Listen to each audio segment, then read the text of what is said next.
안녕하세요.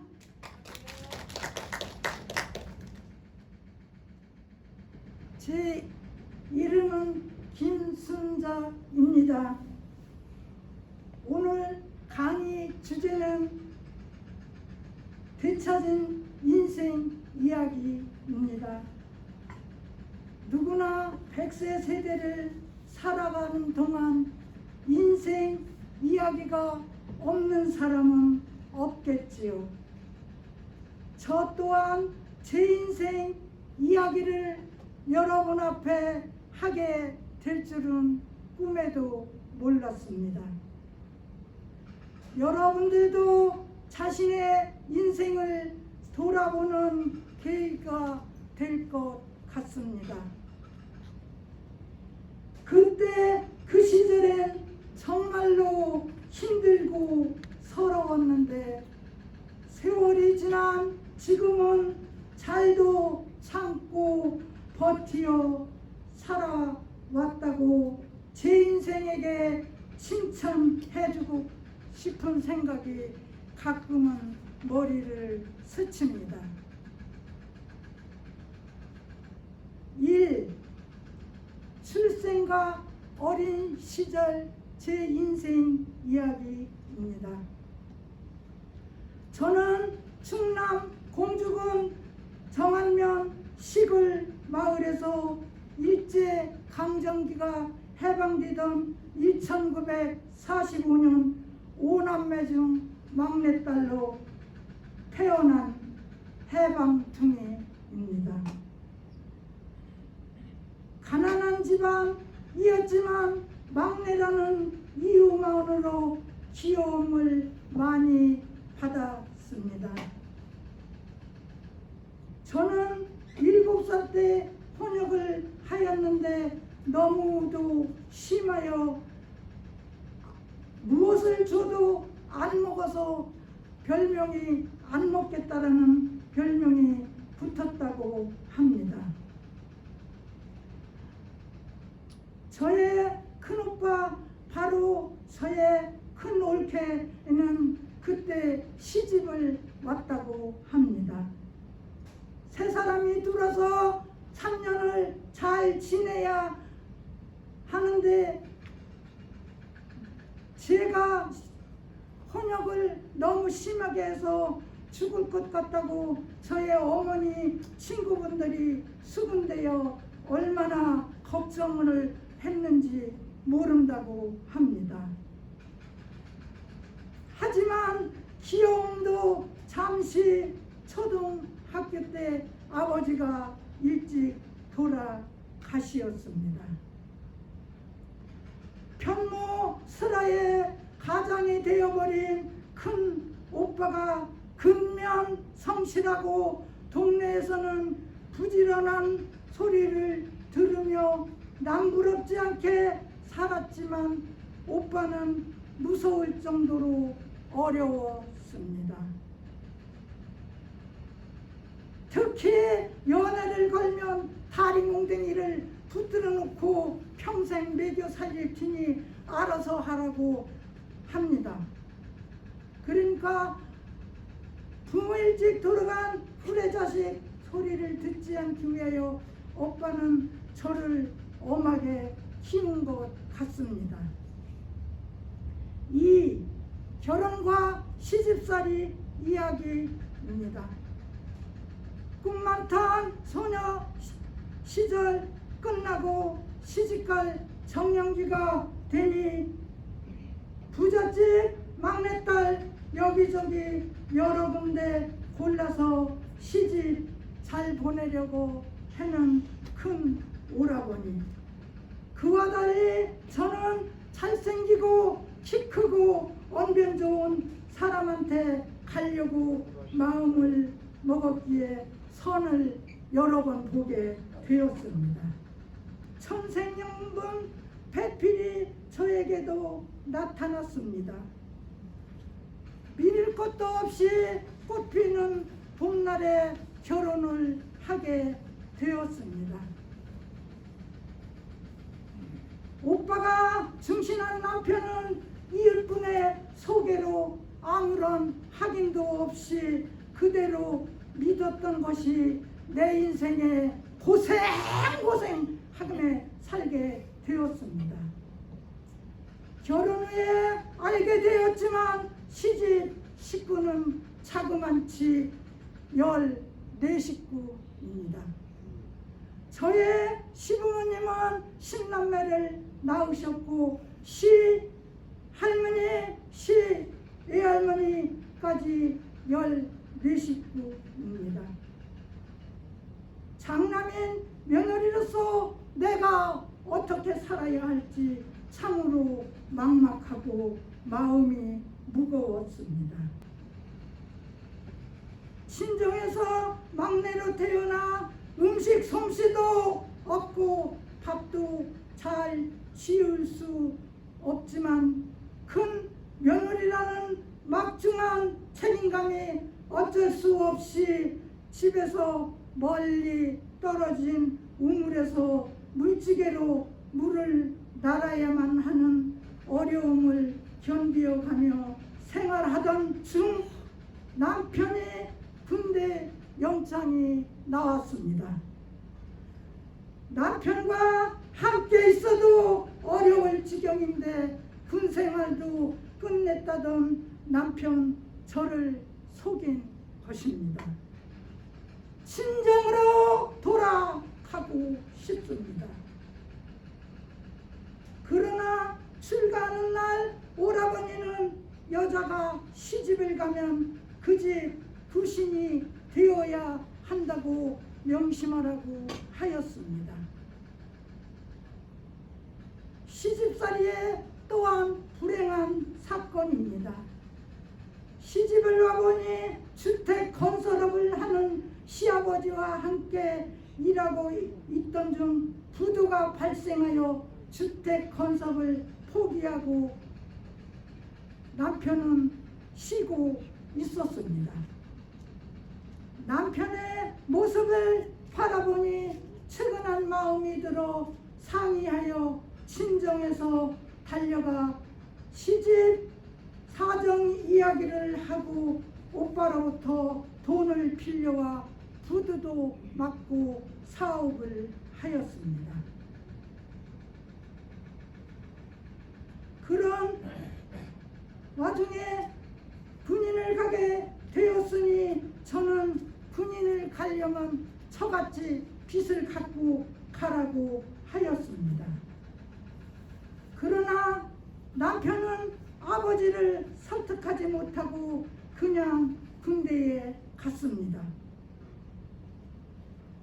하늘이 무너져서도 솟아날 구멍이 있다더니 그렇게 친정에서 빌려온 돈 때문에 고민하고 있을 때 친정 둘째 오빠가 집을 짓는다는 소식을 듣고 시아버지께 당부해서 오빠 집을 지으라고 하였습니다.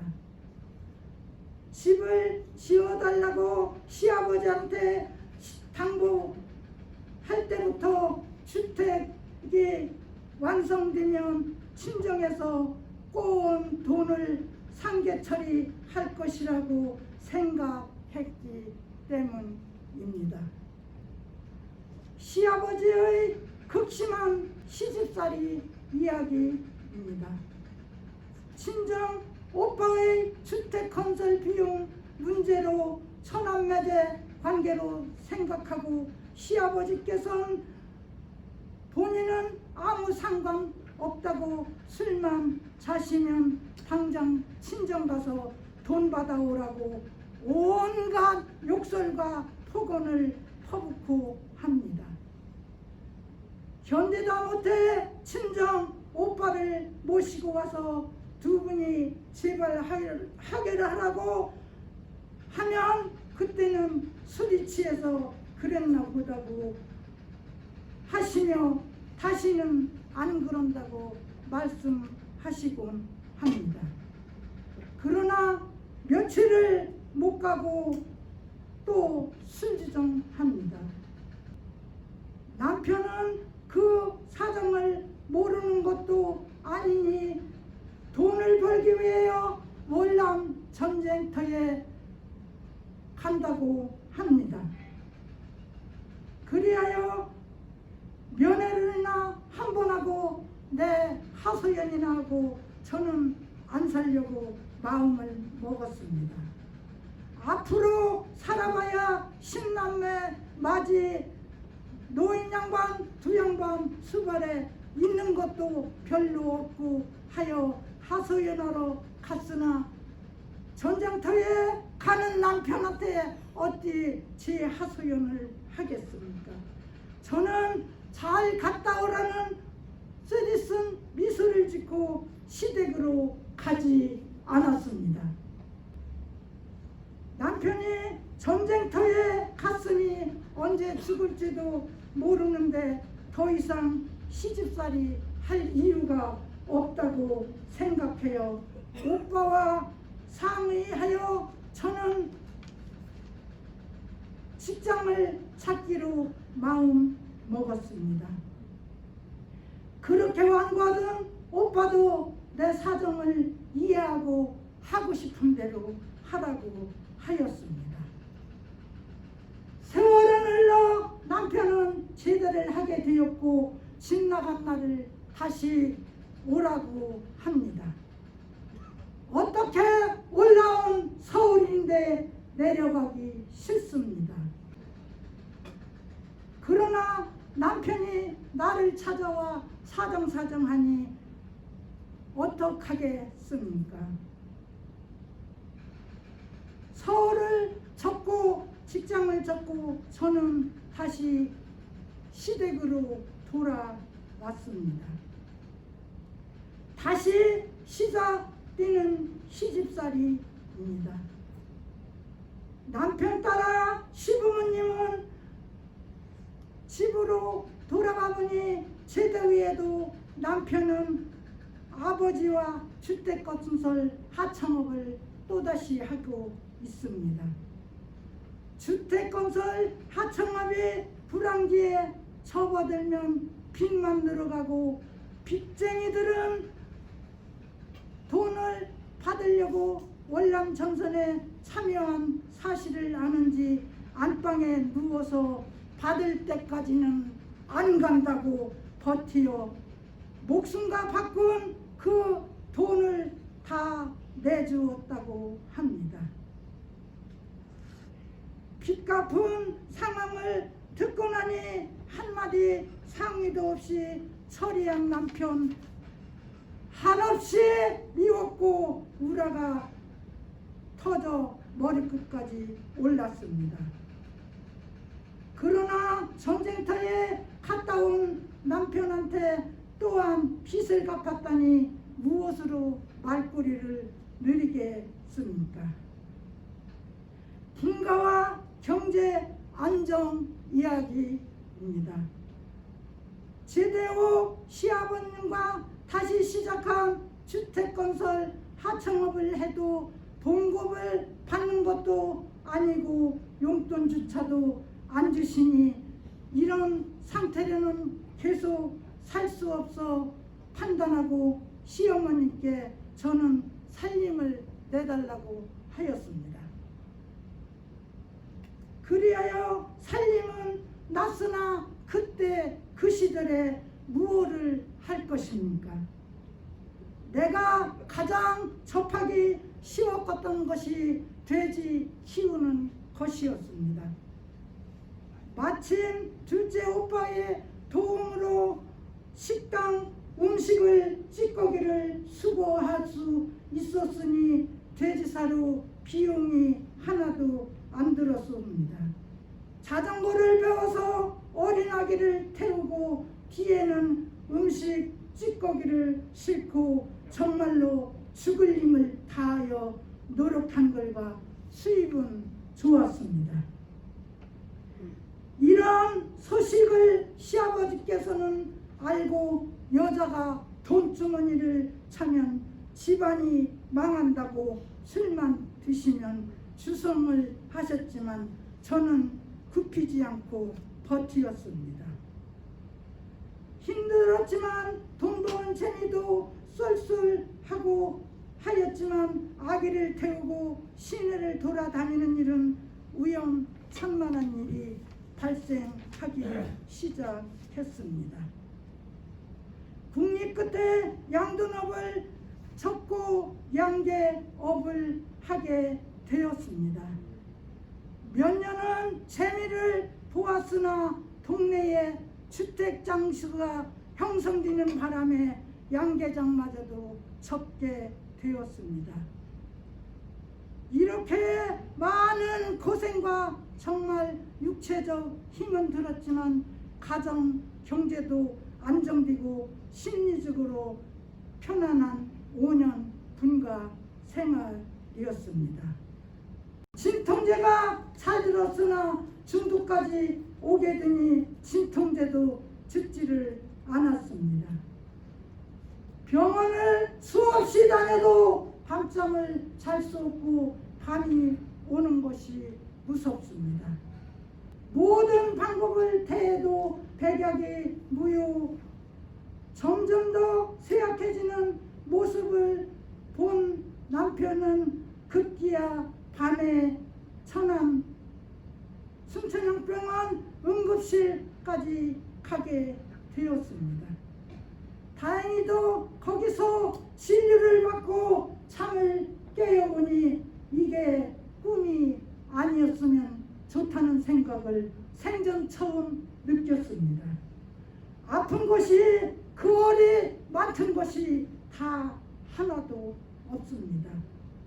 저는 아프지 않으니 퇴원한다고 하였더니 입원을 하라고 하였지만 내일 장사라고 통지어 고집을 부리고 퇴원을 하게 되었습니다.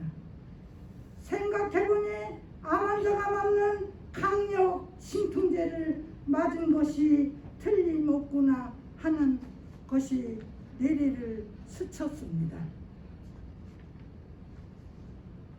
나는 마음속으로 내가 살 길은 오직 진통제를 끊어야 한다고 생각해지기 시작했습니다.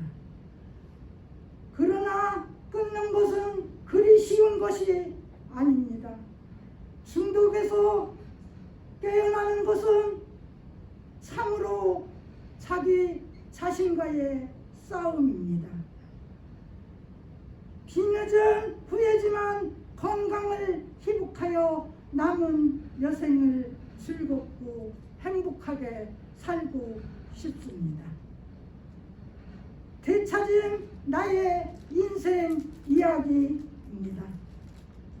그 누구를 위하여 그 무엇을 찾으려고 그렇게 약물 중독까지 되면서 힘들고 어렵게 살아왔던 아닌가.